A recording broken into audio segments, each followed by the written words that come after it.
क्या आप भी दवाइयाँ खाकर और कैप लगाकर परेशान हो चुके हैं, लेकिन बॉल्डनेस तो जाने का नाम ही नहीं ले रही? तो ये वीडियो आपके लिए है, क्योंकि इस वीडियो में हम शेयर करेंगे हमारे पेशेंट का बिफोर से लेकर 3 मंथ्स तक का एक्सपीरियंस, जो सेम चैलेंजेस फेस कर रहे थे। तो चलिए पहले जानते हैं कि उन्होंने अपनी बॉल्डनेस की वजह से क्या क्या चैलेंजेस फेस किए हैं।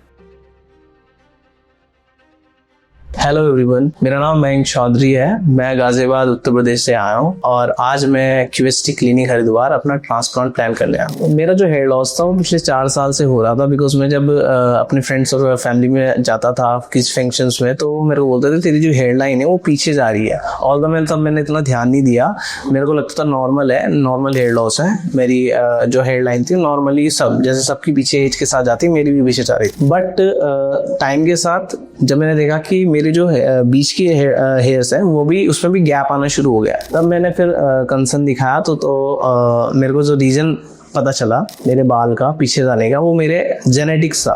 तो मेल पार्टनर बार्नस मेरे को है, मेरे फादर की भी आगे से जो हेयर लाइन है वो रिसीड हो गई थी, जिसकी नॉर्मली उन्होंने मेरे को मेडिसिन बताई, जो कि मिनॉक्सिडिल और फिनेस्ट्राइड है, जो सब कॉमनली अवेलेबल है। बट उसका मेरे को स्टार्टिंग में इनिशियल फेज में काफ़ी अच्छा रिजल्ट आया, जो कि मेरे को लगा शायद इससे मेरी जो हेयर फॉल है वो रुक जाएगा।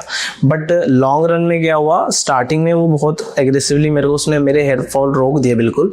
बट जैसे जैसे मेरी मेडिसिन 1 साल हुआ, 1.5 साल हुआ, तो वो मेरा जो रिजल्ट था वो वापस ही हेयर फॉल की तरफ बढ़ने लगा। सो जो मेरी जितनी भी मेडिसिन मैंने खाई या मैंने PRP सेशंस भी लिए थे, बट वो मेरे को लॉन्ग रन में हेल्प नहीं कर रहे थे, जिसकी वजह से फाइनली आज मैंने अपने ट्रांसप्लांट के लिए प्लान किया। जब मेरा हेयर फॉल हो रहा था तो टाइम बाय टाइम मेरा जो कंडीशन थी वो वर्सन होती जा रही थी, जिसकी वजह से मैंने अपना कॉन्फिडेंस जो था वो मैं इतनी अच्छे से मतलब लोगों से मिलना जुलना ये सब चीज़ें नहीं करवा रहा था।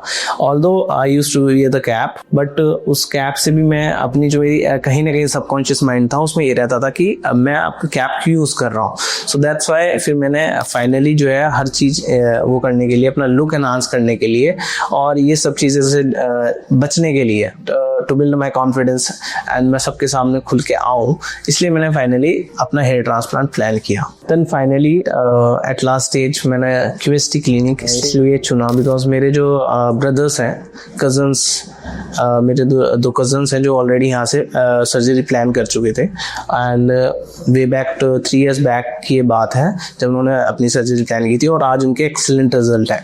दे also belong to my age, but still मैंने उनकी रिजल्ट देखे, मैंने क्यूएसटी को यूट्यूब पे भी देखा, उनके रिजल्ट्स देखे, उनका कोई भी रिजल्ट आज तक ख़राब नहीं हुआ है। और इस वजह से मैंने फाइनली क्यूएसटी हरिद्वार को चुना, बिकॉज ये मेरे एक तो कन्वीनियंट भी है, सेकेंडरी इनका जो रिजल्ट्स है वो बहुत एक्सीलेंट है। फाइनली क्यूएसटी को रीच करना मेरे लिए बहुत आसान था, बिकॉज इनके जो नंबर है वो ईजिली अवेलेबल है, और वो आप व्हाट्सएप पे आप ईजिली अपनी फ़ोटोज़ भेज के उनको कॉन्टैक्ट कर सकते हो, and with in few seconds आपको वहाँ से रिवर्ट आ जाएगा, और उस रिवर्ट्स पे आपको आपकी फ़ोटोज़ अपलोड करनी होते हैं, और वो आपके फ़ोटोज़ के बिहाफ पे ही आपको कितने ग्राफ्ट्स, कैसे कैसे आपको प्रोसीजर है, कैसे कैसे होना है, क्या क्या मेडिसिन यूज होंगी, वो सब चीज़ें आपको गाइड कर देते हैं। सो फाइनली जब मैं आज क्यूएसटी हरिद्वार आया, सो आते ही मैंने रिसेप्शन पे अपनी डिटेल्स शेयर की, और बिकॉज आज मेरी सर्जरी प्लान है ट्रांसप्लांट की, सो बहुत ही कन्वीनियंट वे में मेरी फाइल्स और जो है मेरी फ़ोटो शूट के लिए चली गई। तब मेरा फ़ोटो शूट हुआ, फ़ोटो सेशन हुआ, और जैसे मेरे ब्रदर्स ने बताया था, जो यहाँ के स्टाफ है वो बहुत ही एक्सीलेंट अपनी नॉलेज में, और जो यहाँ की हाइजीन है वो भी वेल मेंटेन्ड है। जितना भी मैंने अभी तक ऑब्जर्व किया है वो सबसे बेस्ट मुझे लगा। ऑल्दो मैं आने से पहले माइंडसेट क्लियर था, बिकॉज मेरे को पहले से ही पता था, मैं ऑलरेडी विजिट कर चुका था क्लिनिक, कि यहाँ का स्टाफ एंड जो हाइजीन है वो बेस्ट है। देन जो मेरे डॉक्टर्स हैं जिन्होंने ऑलरेडी मेरे बिजनेस का ट्रांसप्लांट प्लान किया है, वो भी बहुत ही नॉलेजेबल है, बहुत ही कोऑपरेटिव है। फाइनली जब मेरी आज सर्जरी प्लान है, मेरी सर्जरी होने के बाद मैं आपको बताऊंगा कि आगे जो डॉक्टर्स का स्टाफ है, जो नर्सिंग स्टाफ है, और जो मेरी सर्जरी हुई मेरे को कैसे पेन हुआ कि नहीं हुआ, वो मैं आपको बाद में शेयर करूँगा। एज सून मेरी फैमिली को जब मैंने हेयर ट्रांसप्लांट के बारे में बताया कि मेरे को हेयर ट्रांसप्लांट बताना है, they are totally cooperating with me, they are with me from first day till today. They are saying कि तू खुद से जा, और विजिट कर क्लिनिक, अगर तेरे को बेस्ट लगता है तो वहीं से ट्रांसप्लांट करा। उन्होंने मेरे को कभी ऐसे मिसलाइड या गाइड ऐसा नहीं किया कि नहीं करा, इसके रिजल्ट्स बेकार हैं, फ्यूचर में कुछ और दिक्कत हो जाएगी, because it's part of a head. So but मेरी जो फैमिली थी वो टोटली कोऑपरेटिव थी मेरे साथ। जैसे कि मैं आज आया तो मेरे जो ब्लड रिपोर्ट्स थे वो ऑलरेडी मैं करा के आया हुआ था सर्जरी, उसमें ज़्यादा टाइम नहीं लग रहा है। और जो मेरी प्रोसेस है वो हेयर लाइन को बनाना है, जो मेरे डॉक्टर्स में बनाएंगे। उसके बाद मेरी जो है ट्रांसप्लांट के लिए मेरे को OT भेज जाएगा। Like for surgery I have mix feelings, because first time मेरी कोई सर्जरी प्लान हो रही है and I am very confident कि मेरे को QST पे बिल्कुल ब्लाइंडली भरोसा है कि जो उसके रिजल्ट्स वो एक्सीलेंट आते हैं। कोई सर्जरी में ऐसा पेन एंड ऑल ये नहीं होने वाला है, बिकॉज जितनी भी मैंने वीडियोस देखी हैं और जो मेरे रिव्यूज़ मेरे जो ब्रदर्स ने मेरे को दिए हैं QST के, उसके भी आप मेरे को कोई नर्वसनेस QST को लेके नहीं है, बट एक काइंड ऑफ नर्वसनेस एक सबकॉन्शियस माइंड में है कि ड्यूरिंग अ सर्जरी कैसे होगी, क्या होगा, पेन होगा कि नहीं होगा। इसके लिए मेरे को एक एनेस्थीसिया भी दिया गया है। एनेस्थीसिया एलर्जिक टेस्ट होता है, वो एक तरह से आपको दिया जाता है बिफोर सर्जरी, जिससे कि अगर आपको कोई एलर्जी या किसी भी प्रकार का कोई पेन एंड ऑल हो ड्यूरिंग द सर्जरी ना हो, तो वो पहले ही दे दिया जाता है जिससे कि वो टेस्ट हो जाए। देन उसके बाद आज I am confident about my surgery. So अभी तक का मेरा जो एक्सपीरियंस था बिफोर सर्जरी का वो यही था। जैसे ही मेरी सर्जरी प्लान कंप्लीट होती है उसके बाद मैं आपके पास वापस आऊँगा अपना रिजल्ट शेयर करने के लिए, क्योंकि मेरे को ड्यूरिंग द सर्जरी कैसा लगा, मैं कंफर्टेबल था कि नहीं था। So I will be back after my surgery. हमारे यह patient diffuse grade 5A baldness को फेस कर रहे थे, जिसमें उनकी हेयरलाइन पूरी तरह रिसीड हो गई थी, जिससे वो अपना फेशियल फ्रेम खो चुके थे। साथ ही उनके फ्रंटल एरिया और मिड स्कैल्प एरिया में कंप्लीटली डैमेज्ड था, जहां ट्रांसप्लांट की बहुत ज्यादा जरूरत थी। लेकिन इस पूरी सिचुएशन में सबसे अच्छी बात यह थी कि पेशेंट के डोनर एरिया में स्ट्रॉन्ग और हेल्थी फॉलिकल्स मौजूद थे, जो उनके ट्रांसप्लांटेशन प्रोसेस में इंपॉर्टेंट रोल प्ले करने वाले हैं। बॉल्डनेस असेसमेंट के बाद हमारे एक्सपर्ट्स ने पेशेंट की स्कैल्प का एक डिटेल्ड ट्राइकोस्कोपिक एनालिसिस किया, जिसमें हेयर डेंसिटी, स्कैल्प फ्लेक्सिबिलिटी और डोनर वायबिलिटी, इन सभी पैरामीटर्स को बारीकी से ध्यान में रखा। इसके बाद एक कस्टम शेप्ड हेयरलाइन डिजाइन की गई, जो न सिर्फ फेस स्ट्रक्चर के अकॉर्डिंग परफेक्टली बैलेंस थी, बल्कि नेचुरल एजिंग पैटर्न्स को ध्यान में रखते हुए थॉटफुली डिजाइन की गई थी। ग्लबेला पॉइंट से साइंटिफिकली मेजर्ड डिस्टेंस पर हेयरलाइन को मार्क किया गया, जिससे सिमेट्री और प्रोपोर्शन दोनों मेंटेन रहे। इसके साथ फ्रंटल जोन और मिड स्कैल्प एरिया को केयरफुली आउटलाइन किया गया, ताकि फाइनल इम्प्लांटेशन एक सीमलेस और नेचुरल फ्लो में पूरा हो पाए। इसके बाद पेशेंट की सर्जरी शुरू हुई, जिसमें इनिशियल असेसमेंट से लेकर सर्जरी तक 2 दिन का टाइम लगा। तो चलिए अब पेशेंट से जानते हैं कि उनका सर्जरी का एक्सपीरियंस कैसा रहा, क्या कोई पेन या डिस्कम्फर्ट फील किया उन्होंने। Everyone, I am back with my surgery. जैसे मैंने आपको बताया था कि कल मेरी सर्जरी होने जा रही थी, और जो मेरा प्रोसेस था कल वो स्लिटिंग का था। जो स्लिटिंग के लिए मैं OT गया था, उसमें लगभग मेरे को 2 से 2.5 घंटे लगे थे। स्लिटिंग का प्रोसेस बहुत नॉर्मल होता है और बड़ा ईजी होता है, कंफर्टेबल होता है। उसमें जस्ट आपका जो हेयर्स होते हैं उनको ट्रिम किया जाता है, आपकी जो हेयर लाइन है उसको डिज़ाइन किया जाता है आपके अकॉर्डिंग, जो कि आपकी जो फेस है उस पर सूट करे, जो कि नेचुरल लगे, आर्टिफिशियल ना लगे। देन उसके बाद आपको OT में शिफ्ट किया जाता है। उसमें आपको एनेस्थीसिया का एक प्रोसेस होता है, जो आपके जहाँ पे ट्रांसप्लांट हेयर लगने हैं वहाँ पे थ्रू आउट द जहाँ पे ट्रांसप्लांट हेयर होने हैं वहाँ पे दिया जाता है, जिससे कि आपको जो स्लिटिंग के टाइम पे कोई पेन या किसी प्रकार के इनकन्वीनियंस ना हो। देन उसके बाद नेक्स्ट डे का जो स्टेप प्रोसेस रहता है वो morning 7 o'clock according to the doctors timing जो आपको मिलती है वो आपको आना पड़ता है। And starting with the next day उसमें आपको OT में शिफ्ट किया जाता है। देन OT में आपको रिलैक्स कर दिया जाता है, जो कि वहाँ पे नर्सिंग स्टाफ होता है वो आपको बिल्कुल रिलैक्स फील करा देता है। देन उसके बाद जो आपका डोनर एरिया होता है वहाँ पे एनेस्थीसिया प्रोसेस को दिया जाता है। जिस पार्ट से आपके ग्राफ्ट्स को एक्सट्रैक्ट करना होता है वहाँ पे आपको एनेस्थीसिया का डोसेज आपके अकॉर्डिंग दिया जाता है। देन उसके बाद जब आपके ग्राफ्ट्स जो होते हैं वो एक्सट्रैक्ट कर लिए जाते हैं, साइमल्टेनियसली साइड बाय साइड आपका जो ट्रांसप्लांटेड एरिया है उसमें जो ग्राफ्ट्स होते हैं उसको इम्प्लांट कर दिया जाता है। डिफरेंट टीम्स वहाँ पे अवेलेबल होती है जो कि जो ग्राफ्ट को निकालती हैं और जो ग्राफ्ट को इम्प्लांट होती है। देन आपको बार बार अगर कोई भी अनकन्वीनियंस या फिर किसी भी प्रकार का कोई भी पेन या कुछ भी फील होता है तो आप इजीली अपने डॉक्टर्स को बता सकते हो। जो डॉक्टर्स होते हैं वो टोटली कोऑपरेटिव होते हैं, आपकी जो नर्सिंग स्टाफ होती है वो टोटली कोऑपरेटिव होता है। एंड उसके बाद जब आपका कंप्लीट ट्रांसप्लांट जो एरिया होता है वो कवर हो जाता है, देन सिंपली आपको फ्री कर दिया जाता है विद सम प्रिस्क्रिप्शंस, लाइक जो डॉक्टर्स आपको गाइड करते हैं कि कौन सी मेडिसिन किस टाइम पे कैसे कैसे आपको लेनी है। देन जो आफ्टर सर्जरी प्रोसीजर होता है वो थ्रू अ डॉक्टर आपको बता दिया जाता है, लाइक द हेड वॉश, कैसे आपको अपने हेयर्स की टेक केयर करनी है आफ्टर पोस्ट सर्जरी। देन उसके बाद आपको नेक्स्ट डे बैंडेज रिमूवल के लिए बुलाया जाता है, जो कि आपको पोस्ट सर्जरी की जाती है आपके डोनर एरिया पे जहाँ से आपके बाल एक्सट्रैक्ट किए जाते हैं। देन जब आप सेकेंड डे आओगे तो आपकी बैंडेजेस जो होती हैं वो रिमूव कर दी जाती है एंड ड्रेसिंग अगेन आप जो जितनी भी ड्रेसिंग डॉक्टर्स करते हैं वो उसको रिमूव कर देते हैं। अकॉर्डिंग टू माई सर्जरी जो मैंने फेस किया है यहाँ पे, थोड़ा सा इनकन्वीनियंस लोगों को रहता है कि पेन होगा, कितना पेन होगा, किस लेवल का पेन होएगा, कोई किसी प्रकार की कोई पेन या फिर ब्लड कुछ ऐसा कुछ निकलेगा।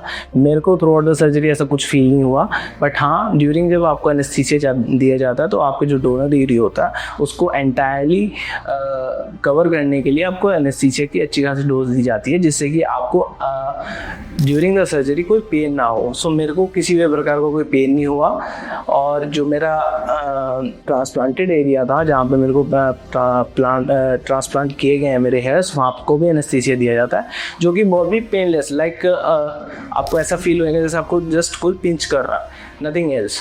इसके अलावा कोई भी कन्वीनियंस आपको नहीं होती है। बीच बीच में आपको पानी के लिए, अगर आपको वॉशरूम जाना, वॉशरूम्स के लिए, इवन आपको जो रिफ्रेशमेंट्स होती हैं वो भी प्रोवाइड की जाती है।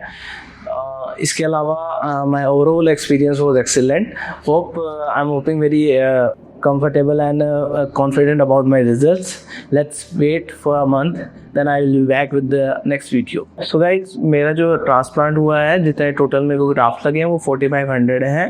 जैसे कि आप देख सकते हो मेरे एंटायर एरिया जो है क्राउन का वो कवर कर लिया गया है फ्रंट से लेके एंड तक। एंड जो मेरी टेक्निक यूज़ की है मेरे डॉक्टर्स ने वो QST है, जो कि क्विक हेयर ट्रांसप्लांट है एंड ये सर्जरी सबसे बेस्ट है। एंड इसके रिजल्ट जो होते हैं वो काफ़ी अच्छे और बढ़िया होते हैं। गाइस अब मैं मिलूँगा आपको 1 महीने बाद अपने PRP, जो मेरे को PRP सजेस्ट किए डॉक्टर्स ने 1 महीने बाद, उसके मैं रिजल्ट्स आपको बताऊंगा जो मेरे अभी करंट सिचुएशन है, और 1 महीने बाद की जो सिचुएशन है वो मैं आपको 1 महीने बाद बताऊंगा। So stay tuned. सर्जरी के दौरान सबसे पहले हेयरलाइन जोन में सिंगल और थिन हेयर फॉलिकल्स को इम्प्लांट किया गया। साथ ही high frontal and mid scalp areas में डेंसिटी बढ़ाने के लिए डबल और ट्रिपल हेयर फॉलिकल्स को स्ट्रेटेजिकली इम्प्लांट किया गया, जिससे वॉल्यूम और कवरेज दोनों में रिमार्केबल इंप्रूवमेंट अचीव हो। इस पूरे केस में टोटल 4500 ग्राफ्ट्स इम्प्लांट किए गए, जिन्हें पेशेंट के सेफ डोनर जोन से केयरफुली एक्सट्रैक्ट किया गया था। अगर आप भी बॉल टू बोल्ड का अपना ट्रांसफॉर्मेशन करना चाहते हैं तो स्क्रीन पर दिए गए व्हाट्सएप नंबर पर अभी अपनी कंसल्टेशन बुक करें। अब जानते हैं पेशेंट का 1 महीने का experience. Hello everyone, welcome back. जैसे कि आप सब जानते हो मेरा नाम मयंक चौधरी है और मैं गाजियाबाद उत्तर प्रदेश से बिलोंग करता हूँ। और 1 महीने पहले मैंने अपना ट्रांसप्लांट QST क्लिनिक हरिद्वार से कराया था। आज मैं अपनी फर्स्ट PRP कराने क्लिनिक आया हूँ। सो गाइस, जैसे कि आप जानते हो, जब मैंने यहाँ से अपना ट्रांसप्लांट करा के मैं अपने घर गया, विजिट किया वापस, जो मेरा पहला प्रोसेस था कि जो सलाइन वाटर मेरे को डॉक्टर्स ने दिया था वो मेरे को हर आधे घंटे में स्प्रे करना था। तो जैसे जैसे first day, second day, third day, fourth day, fifth day, जैसे जैसे पहले जो 5 दिन होते हैं उसमें आपको हर आधे घंटे में सलाइन वाटर को स्प्रे करना होता है। ड्यूरिंग नाइट टाइम उसको नहीं लगाना होता, बट जितना भी टाइम आप जागते हो मॉर्निंग आवर्स में वो आपको स्प्रे करना होता है। सो वो प्रोसेस बड़ा थोड़ा सा लेंथी लगेगा आपको कि हर आधे घंटे में स्प्रे करना है, but it is worth. Then उसके बाद जो मेरा रिकवरी का वो था प्रोसीजर, वो था सेकेंड डे मेरी जो बैंडेजेस थी वो मैंने घर पे खुद ही अपने यहाँ पर रिमूव की थी, और वो रिमूव करना बड़ा ईजी है। कोई ऐसा इसमें नहीं है कि आपको विजिट करना पड़ेगा क्लिनिक या फिर आपको कुछ ऐसा। अगर आप यहीं पे हो तो आप क्लिनिक विजिट कर सकते हो, अदरवाइज आप उसको घर पे भी रिमूव कर सकते हो।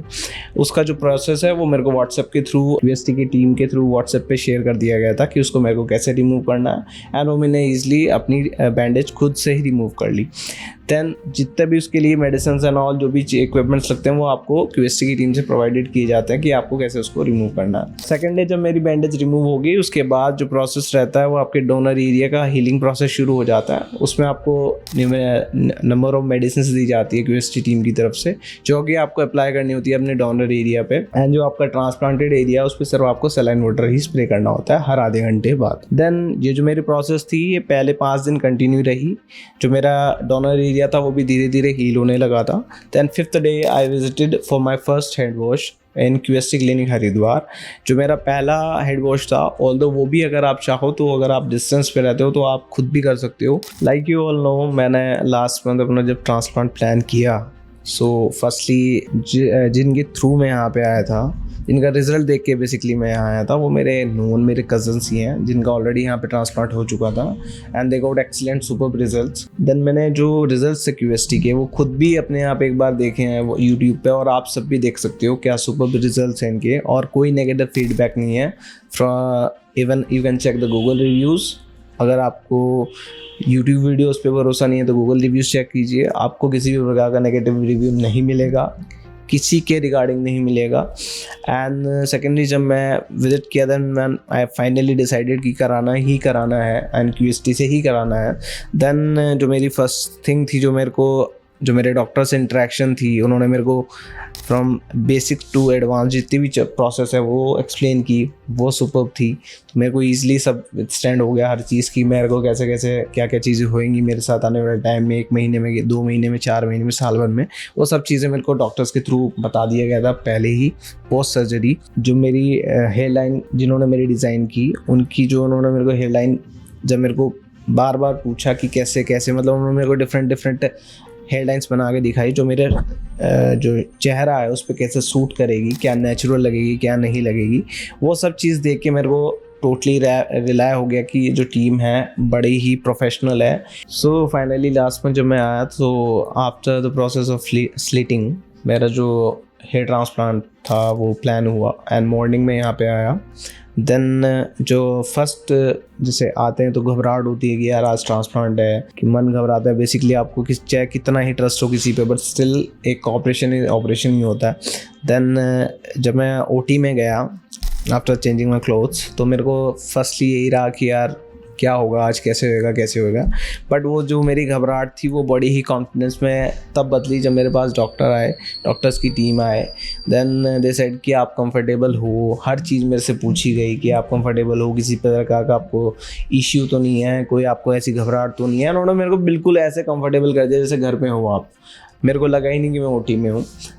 मैंने मैं लेट गया ओटी में। मेरा मॉर्निंग में ओटी प्लान था, ट्रांसप्लांट प्लान था 7:30 o'clock अराउंड। तो जब मैं गया फिर उसके बाद लेट गया। देन मेरे को एनेस्थीसिया का प्रोसेस था, वो उससे मेरे को एनेस्थीसिया दिया गया। तो एनेस्थीसिया देने के बाद उसके बाद जो प्रोसेस था वो इतना स्मूथली गया कि जैसे मेरा एक्सट्रैक्शन था और जो मेरा ट्रांसप्लांट साथ के साथ हो रहे थे बाल, तो मेरे को ईजिली मैं बात कर पा रहा था डॉक्टर से। डॉक्टर्स इवन मेरे से बार बार पूछ रहे थे आफ्टर 15 मिनट्स एंड 10 मिनट्स कि आपको कोई पेन तो नहीं है, किसी प्रकार का कोई इशू तो नहीं है, आप कंफर्टेबल हो कि नहीं। तो वो चीज़ मेरे को और जो प्रोसेस था वो और स्मूथली बना दिया उसने, उस चीज़ ने। देन मेरा जो टोटल जो मेरा टाइम लगा ओटी में वो लगभग शाम ही हो गई थी ऑलमोस्ट। बट बीच में जो था वो ब्रेक एंड ऑल चीज़ के लिए मैं जाता था। Even you can use washrooms and all, अगर आपको जाना हो बीच में, you can have a water. बीच में आपको मील भी दी जाती है। देन ऐसा नहीं है कि अगर आप आए तो बस लेट गए, उसके बाद उठोगे जब वो ट्रांसप्लांट कंप्लीट हो जाएगा। तो एक फ्रेंडली माहौल था, ऐसा नहीं था कि आपको डॉक्टर्स के ऐसा लगेगा, किसी प्रकार का डर लगेगा, कुछ लगेगा। तो मेरे को बिल्कुल फ्रेंडली रहा। देन उसके बाद जब मैं आज आया हूँ 1 महीने बाद अपना PRP कराने के लिए, सो वो प्रोसेस भी बहुत पेनलेस था। उसमें भी कुछ नहीं, नॉर्मल वाइब्रेटर की यूज़ करते हैं और आपको इंजेक्ट कर दिया जाता है और उसमें कोई एनेस्थीसिया देने की ज़रूरत नहीं है। And I am sitting in front of you और मेरे को किसी भी प्रकार का कोई पेन एंड ऑल कुछ नहीं है। सो जो मेरे ग्राफ्ट से ड्यूरिंग द सर्जरी वो मेरे को 4500 बताए गए थे और 4500 ही मेरे ग्राफ्ट्स लगे हैं। एंड जो मेरे शेडिंग फेस है वो स्टार्ट हो चुका है। जो मेरा रिजल्ट्स है अभी का वो आप देख सकते हो कि कैसा हेयर का मेरा अभी रिजल्ट है। And I am expecting very aggressive result after some time from QST। And जैसे मेरा अभी नेक्स्ट सेशन के लिए मैं PRP के लिए आऊँगा तो मैं आपको अपना रिजल्ट दोबारा शेयर करूँगा, दोबारा बताऊँगा मेरा क्या एक्सपीरियंस रहा है। Thank you. 1 मंथ में पेशेंट ने अपने स्केड्यूल्ड फॉलोअप और PRP सेशन के लिए विजिट किया था, जिसमें हमारे एक्सपर्ट्स ने उनके स्कैल्प पर 40% शेडिंग नोटिस की। इस फेज में PRP थेरेपी स्कैल्प न्यूरिश करती है और एसेंशियल न्यूट्रिएंट्स प्रोवाइड करती है। नेटिव फॉलिकल्स अपने नेचुरल पेस पर ग्रो कर रहे थे और डोनर एरिया भी अच्छे से हील हो चुका था। इसके बाद पेशेंट ने अपनी सेकेंड PRP के लिए 3 मंथ्स के बाद विजिट किया। चलिए उनसे जानते हैं उनका एक्सपीरियंस कैसा रहा। तो hello everyone, my self Mayank और मैं गाजियाबाद उत्तर प्रदेश से बिलोंग करता हूँ और मैं 24 साल का हूँ।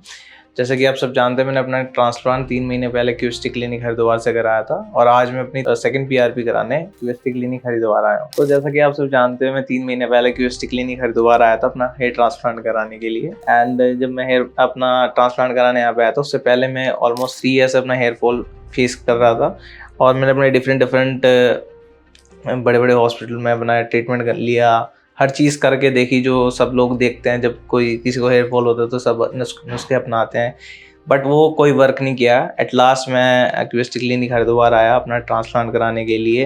एंड मैं जब यहाँ पे आया तो मेरे को डॉक्टर्स के थ्रू मेरे को हर चीज़ गाइडेंस प्रोवाइड की गई कि किस तरह का आपको हेयर ट्रांसप्लांट प्लान कैसे होएगा, किस तरह कितने ग्राफ्ट लगेंगे, कैसे कैसे आपका हेयर ट्रांसप्लांट होएगा। सो वो मैंने अपनी प्रीवियस वीडियो में आपको बता रखा है, वो आप जाके विजिट कर सकते हैं। QST क्लिनिक के यूट्यूब चैनल पर आप जाके देख सकते हो। एंड जब मैं यहाँ पर आया तो बड़ा अनकम्फर्टेबल था कि कैसे कैसे हेयर ट्रांसप्लांट होगा, बट यहाँ के जो डॉक्टर्स हैं, उनकी टीम है, उनके जितने भी स्टाफ हैं बहुत सपोर्टिव हैं और अंडरस्टैंडिंग है। उनकी अंडरस्टैंडिंग की वजह से ही मैं अपने आप को कूल डाउन कर पाया और अपना हेयर ट्रांसप्लांट यहाँ पे प्लान किया मैंने। एंड जो मेरा प्रोसेस था वो ऑलमोस्ट 3 डेज़ का था। First day was the straightening process, जिसमें आपके हेयर्स में स्लिट्स बनाए जाते हैं। सेकेंड डे आपका जो होता है वो हेयर ट्रांसप्लांट का डेट होती है, जो आपको OT में ले जाके आपको हेयर ट्रांसप्लांट किया जाता है और वो या तो सेम डे या उससे नेक्स्ट डे तक आपका हेयर ट्रांसप्लांट डिपेंडिंग अपॉन वो ग्राफ्ट कितने आपके लगने हैं। बट जो मेरा OT का एक्सपीरियंस था वो बड़ा अच्छा था, कंफर्टेबल था। बिकॉज जब मैं OT में गया तो पहले मैं घबरा रहा था कि पता नहीं क्या होगा, कितना बड़ा ऑपरेशन है, बट वो बहुत ईजी था। सिंपली मेरे को एनेस्थीसिया दिया गया था और मैं अपने डॉक्टर्स के साथ भी कन्वर्जेशन कर पा रहा था ड्यूरिंग माई सर्जरी। तो बड़ा कंफर्टेबल था, इसमें ऐसा कोई मेरे को पेन या वगैरह कुछ भी फील नहीं हुआ। इवन मैंने रिफ्रेशमेंट्स भी ली थी ड्यूरिंग माई सर्जरी। सो ऐसा कुछ घबराने की ज़रूरत नहीं है। अगर आप OT में जाते हो या किसी भी प्रकार के आपको प्रॉब्लम हो तो आप डायरेक्टली अपने डॉक्टर्स की टीम है उसको बता सकते हो। उसके बाद जब मैं वापस घर गया, देन 5th डे मेरा हेड वॉश डे था, जब मैं वापस आया हेयर QST क्लिनिक हरिद्वार अपना फर्स्ट हेड वॉश कराने के लिए। तो वो भी एक नॉर्मल जनरल प्रोसेस था। आपको बताया वैसे तो आपको व्हाट्सएप के थ्रू आपको गाइड कर दिया जाता है ड्यूरिंग दोज 5 डेज़ कि आपको कैसे कैसे अपना हेयर का ध्यान रखना है, कैसे आपको सोना है, सीधा सोना है, करवट नहीं लेनी है, हर चीज़ आपको गाइड की दी जाती है QST की टीम की तरफ से। और जो मेडिसिन है फर्स्ट 10 डेज़ की आपको प्रोवाइड की जाती है QST क्लिनिक की टीम की तरफ से ही। देन उसके बाद जब मैं फर्स्ट हेड वॉश के लिए आया तो यहाँ पे उन्होंने मेरे को बताया कि कैसे आपको हेड वॉश करना है, किस डायरेक्शन में आपको अपने हेयर के जो स्कैप्स हैं उनको कैसे रिमूव कराना है। वो मैंने थ्रू आउट अपना 1 मंथ लगते हैं स्कैप्स को रिमूव होने में। तो वो मैंने अपने घर पे किया था फॉर्म बना के शैम्पू से। वो आपको इनकी टीम गाइड करती रहती है। And during from the first day of the surgery till a month आपकी जो QST की टीम है वो आपको डेली बेसिस पे आपको कॉल करती है, आपसे आपके जो हेयर की कंडीशन उसकी फ़ोटोज़ मंगाती है, डोनर और रिसिपेंट एरियाज़ की, और आपको अपडेट कर दी जाती है कि क्या आपकी सिचुएशन है और आपको क्या करना है। देन जो फर्स्ट मंथ था मेरा काफ़ी उसमें बीता कि क्या होगा, कैसे होएगा, बिकॉज स्कैप्स धीरे धीरे रिमूव हो रहे थे मेरे। एंड मेरे को फर्स्ट जो मेरी अपीयरेंस थी वो मेरी हेयर लाइन थी, मेरे को दिखनी शुरू हो गई थी, जो कि मेरे डॉक्टर्स की टीम की तरफ मेरे को बनाई गई थी और वो बहुत ही फैंटास्टिक थी। सो देन उसके बाद आफ्टर 1 मंथ शेडिंग फेज शुरू होता है। जनरली सभी का फर्स्ट मंथ से या 15 डेज से आपका शेडिंग फेज शुरू हो जाता है और ये लास्ट करता है 4 मंथ। सो स्टार्टिंग में मेरे को जो शेडिंग फेज थी वो बहुत ही मिनिमल हो रहा था। सो मैं घबरा गया कि मैंने कहा यार क्यों ऐसा हो रहा है कि मेरे जो हेयर फॉल्स हैं वो शेड नहीं हो रहे हैं। बट मैंने टीम को कोऑर्डिनेट किया इनकी QST की, तो उन्होंने बताया कि एक नॉर्मल है, इसमें किसी को जल्दी हो जाते हैं, किसी को इसमें काफ़ी टाइम भी लग जाता है, बट ये लास्ट करता है from first month to 4 month, ये आपका डिपेंड करता है आपकी सिचुएशन पे। वो सब चीज़ हुई। देन मैं फर्स्ट मंथ के बाद अपनी फर्स्ट पीआरपी लेने क्यूएसटी क्लिनिक हरिद्वार ही आया था, एंड उसके पे मैंने एक डेडिकेटेड वीडियो बनाया हुआ है, वो भी आप जाके विजिट कर सकते हो कि मेरी फर्स्ट पीआरपी का क्या एक्सपीरियंस रहा था। वो भी बिल्कुल पेन फ्री थी। एंड आज सब देख रहे हो कि मैं भी आज सेकंड पीआरपी के लिए आया हूँ क्यूएसटी क्लिनिक दोबारा से, एंड मैं अपना रिव्यू शेयर कर रहा हूँ। आज भी मेरी जो प्रोसेस थी बड़ी नॉर्मली हुआ है। जो आपको एनेस्थीसिया की ज़रूरत नहीं होती पीआरपी के लिए, और नॉर्मली आपको थ्रू वाइब्रेटर आपको पता भी नहीं चलता है कि आपको पीआरपी हो रही है।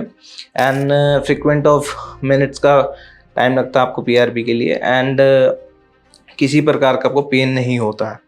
देन अभी तक का जो मेरा एक्सपीरियंस था वो आप देख सकते हो, मेरे रिजल्ट देख सकते हो। एंड आज मेरे को ऑलमोस्ट 3 मंथ्स हो चुके हैं, एंड मेरी आज सेकंड पीआरपी कंप्लीट हुई है, and I am hoping for the best results and more results. अभी तक का जो मेरा एक्सपीरियंस है वो बड़ा अच्छा रहा है, और मैं थैंक यू कहना चाहता हूँ क्यूएसटी की पूरी टीम को, जो आपको गाइड करेगी एंड आपके कांटेक्ट में रहती है throughout the journey of your hair transplant and post transplant. तो जो फर्स्ट थिंग थी जो उसने मेरे को अमेज किया जब मैं यहाँ से ट्रांसप्लांट होके गया, तो ऑलमोस्ट 1 मंथ के लिए मैं टोटली अंडरग्राउंड हो गया था। मैं पब्लिकली इतना अवेलेबल नहीं था सबके लिए, सो मैंने ऑलमोस्ट अपना टाइम जो है वो घर पे ही बिताया। बट आफ्टर 1 मंथ जैसे मेरे स्कैब्स एंड ऑल सब कुछ रिमूव हो गया था, तो मैं होम गैदरिंग्स में, सोशल गैदरिंग्स में निकलना शुरू हो गया था। जब मैं गया तो ऐसा होता है ना कि जब आप निकलते हो तो सब आपको नोटिस करेंगे कि यार इसने तो बाल लगवाए हैं या इसका हेयर ट्रांसप्लांट हुआ है, ऐसा हुआ है।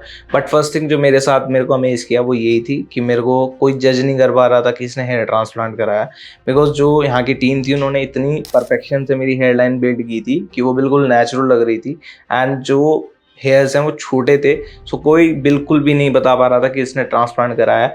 बहुत ही कोई ज़्यादा ही जिसको एक्सपीरियंस है पहले से, जो वीडियोज़ है ना और कुछ देखता होगा, रिसर्च की हुई, वही बता सकता है कि हाँ आपने कुछ प्लान किया है अपने हेयर्स पे। अदरवाइज कोई एक्सपेरिमेंट, किसी प्रकार का कोई चीज़ मेरे को कोई बता नहीं पा रहा था कि इसको हेयर ट्रांसप्लांट हुआ। तो वो चीज़ मेरे को अमेज खुद ही हुआ मैं कि लोग जज नहीं कर पा रहे थे, एंड जो अननोन पर्सन है वो तो बिल्कुल ही नहीं जज कर पा रहे थे कि इसको कुछ हुआ भी है, इसने कुछ कराया है कि नहीं कराया। देन सेकेंड थिंग जो मेरी पर्सनल लाइफ में जो उसने वो किया कि earlier I used to wear caps, so कहीं ना कहीं although I am comfortable with my caps also, I am carrying myself in a confident way, but still एक अंदर ही रहता है कि यार तू कैप ही लगा के रखता है या क्या, मतलब तेरे को है क्या ऐसा ना। सो वो चीज़ अब नहीं है, और मैं अब कैप से बिल्कुल दूर हूँ, and I am finding my self very comfortable right now, and in public also मैं अब कोई कैप एंड ऑल किसी चीज़ का यूज़ नहीं करता। तो आई एम कॉन्फिडेंट इनफ कि जैसे मैं पहले रहता था कि मेरे को कि अगर पब्लिक गैदरिंग में जाना है या अपना आपको थोड़ा वो दिखाना है तो मैं कैप्स का यूज़ करता था, बट अब ऐसा कुछ नहीं है, एंड मैं ऐसा जैसा हूँ नेचुरली अपने आप को लेके कैरी करता हूँ, even in my college life, even in right now in my office life. तो मेरे को कोई जज नहीं करता है कि इसने क्या करा लिया या नहीं है, ऐसा कुछ नहीं है, एंड मेरे को पहले से ज़्यादा बहुत ज़्यादा कॉन्फिडेंट आया है। एंड आई विल सजेस्ट कि जो लोग अभी अनकन्वीनियंट फेस कर रहे हैं, कहीं ना कहीं अपना गंजापन टोपी से छुपा रहे हैं, किसी भी तरह की कोई पैच यूज़ कर रहे हैं, तो आई विल सजेस्ट कि आप उन सब चीज़ें में ना पड़ के डायरेक्ट हेयर ट्रांसप्लांट कराओ, वो भी अपनी बेस्ट टीम के साथ क्यूएसटी से कराओ, एंड जो कंफर्ट है वो आपको बिल्कुल 110% मिलेगा, जो कि मेरे को फील हो रहा है आज और अभी, और मैं बेटर रिजल्ट की वेट कर रहा हूँ। तो मैं आपको शेयर करूँगा कि मेरा और क्या एक्सपीरियंस जो है मेरे को टाइम बाय टाइम मेरे साथ हुआ है, जो मैं आपके साथ ज़रूर शेयर करूँगा। आज मैं अपने सेकंड पीआरपी कराने आया हूँ क्यूएसटी क्लिनिक हरिद्वार। ऑल्दो जो क्यूएसटी की टीम सजेस्ट करती है वो 4 to 5 पीआरपी सजेस्ट करती है आपकी through out the entire year, but मैं आज सेकंड कराने आया हूँ। और ये पीआरपी इंपॉर्टेंट क्यों है, वो इसलिए बिकॉज जो आपके एग्जिस्टिंग हेयर हैं और जो आपके डोनर एरिया से निकाले हुए जो नए बाल लगे हैं उनके लिए बहुत ज़रूरी है पीआरपी। एंड ऐसा नहीं है कि पीआरपी आपके जो आप पोस्ट ट्रांसप्लांट ही ले सकते हो, पीआरपी आप एग्जिस्टिंग हेयर को बचाने के लिए भी ले सकते हो। अगर आपको हेयर फॉल हो रहा है या स्टार्टिंग फेज में हुआ तो PRP will definitely gonna help you, और आपकी जो एग्जिस्टिंग हेयर है अभी उसको वहाँ पे स्टॉप करके उसको और बेटर ग्रोथ और बेटर रिजल्ट दे सकती है। एंड इसका कोई साइड इफेक्ट नहीं है, किसी भी प्रकार का कोई साइड इफेक्ट मेरे को फील नहीं हुआ है। मैंने आज सेकंड पीआरपी कराई तो मेरे को कोई साइड इफेक्ट फील नहीं हुआ। एंड जो भी आज हेयर फॉल फेस कर रहे हैं अपनी लाइफ में, इनिशियल फेज में है, तो आई विल सजेस्ट कि आप PRP ज़रूर लें, जिससे कि आपके जो एग्जिस्टिंग हेयर है वो बचे और आगे आपको गंजापन ना हो। तो बिफोर ट्रांसप्लांट जैसे सबको पता है, सबको एक ही डर रहता है कि यार ट्रांसप्लांट करा के पता नहीं क्या होगा, कैसे बाल आएंगे कि नहीं आएंगे, कैसे मेरे बालों में मतलब कैसे ट्रीटमेंट होगा, क्या ऑपरेशन होता है, कैसे होता है। तो जस्ट चिल गाइस, ऐसा कुछ नहीं होता है। ये सब एक लोगों ने हवा बनाया हुआ है कि बड़ा ही पेनफुल सर्जरी है, कुछ है, इस प्रकार का कुछ नहीं है, ये मिथ्स हैं सारे। एंड इवन जो लोग कराते हैं ट्रांसप्लांट और जिनका फेल हो जाता है या किसी प्रकार का किसी इस तरह का कोई चीज़ हो जाती है उनके साथ, कोई इंसिडेंट हो जाता है, तो उसको लोग पॉपुलर कर देते हैं, और जो लोग कराना चाहते हैं उसको मन बना के बैठे हैं तो वो बैक स्टेप लेके वे या ये चीज़ों का यूज़ करते हैं। बट आई विल सजेस्ट कि ये सब चीज़ें बकवास हैं। अगर आप डेडिकेटेड एक अच्छे क्लिनिक से अपना प्लान करोगे हेयर ट्रांसप्लांट, तो कभी आपको कोई प्रॉब्लम नहीं आने वाली है। आई विल सजेस्ट कि आप QST क्लिनिक हरिद्वार या दिल्ली से या जहाँ पे भी इनकी क्लिनिक है वहाँ से कराओ, बिकॉज इनकी जो टीम है वो बड़ी डेडिकेटेड है, बड़ी ही मतलब आपको ऑर्गेनाइज है किस तरह का प्लान करना है। इनके जितने भी रिजल्ट्स हैं वो आप इनकी यूट्यूब वीडियोस पे देख सकते हो, कोई भी फेल का रिजल्ट नहीं है। बट जो मेरा था कि जैसे ट्रांसप्लांट से पहले रहता है कि पेन होएगा ड्यूरिंग द सर्जरी, या फिर आपको जो है सूजन आएगी। जैसे मैं वीडियोस देखता था तो कोई लोग थे जो उसमें रिव्यूज़ में डाल देते थे अपनी वीडियोस कि मैंने ट्रांसप्लांट कराया और मेरे को 5-6 महीने तक सूजन रही, मेरे को स्वेलिंग रही, ये सब चीज़ें रही। बट मैं अगर आपको अपना पर्सनल एक्सपीरियंस शेयर करूँ तो मैंने पिछले 3 महीने में स्टार्टिंग के 5 डेज़ में I face this little bit of swelling because of the anaesthesia जो लोग ये प्रोवाइड करते हैं जब आपको सर्जरी होती है, इस वजह से वो सूजन होती है। बट वो विद टाइम चली जाती है, विद इन 5 डेज़ और 6। एंड उसके बाद से लेके अभी तक मेरे को कोई हेडेक, किसी प्रकार का कोई पेन या किसी चीज़ का कोई भी side effect I am not facing right now, and आगे भी ना फेस करूं। बट अभी तक का जो मेरा हुआ है उसमें कोई किसी भी प्रकार का कोई भी स्वेलिंग या पेन मेरे को फील नहीं हुआ है। सो ये एक मिथ बस्टर है। मैं आपको बताता हूँ कि अगर आप अच्छे क्लिनिक से अपना हेयर ट्रांसप्लांट प्लान करोगे तो आपको ये सब चीज़ें नहीं होने वाली है।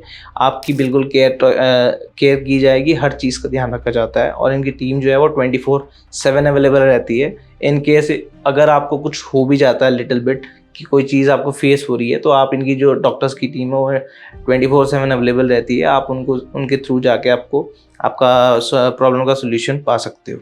तो गाइज अभी तक का जो मेरा एक्सपीरियंस था, मेरे ऑलमोस्ट 3 मंथ्स हो चुके हैं और आप देख सकते हो कि मेरा रिजल्ट अभी क्या है और 3 महीने पहले क्या था। अभी ऑलमोस्ट मेरे को 20 to 30% रिजल्ट आया, बिकॉज मेरा जो शेडिंग फेज है वो काफ़ी लेट हो रहा है। एंड इनिशियल मंथ्स में मेरे को कोई ऐसा शेडिंग फेज एकदम नहीं हुआ।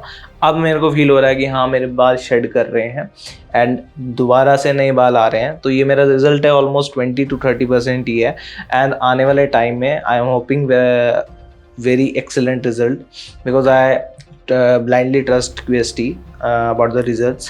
आप इनके जाके रिजल्ट्स इनकी वेबसाइट पे या आप इनके पेज पे जाके देख सकते हो यूट्यूब के। एंड अभी मैं जो फेस कर रहा हूँ वो अभी तक का मेरा 20-30% रिजल्ट है, आप देख सकते हो। बट आने वाले टाइम में जैसे ही मेरा 2nd, 3rd, 4th PRP जैसी मेरी कंप्लीट होगी मैं आपको अपडेट करता रहूँगा अपने रिजल्ट के साथ।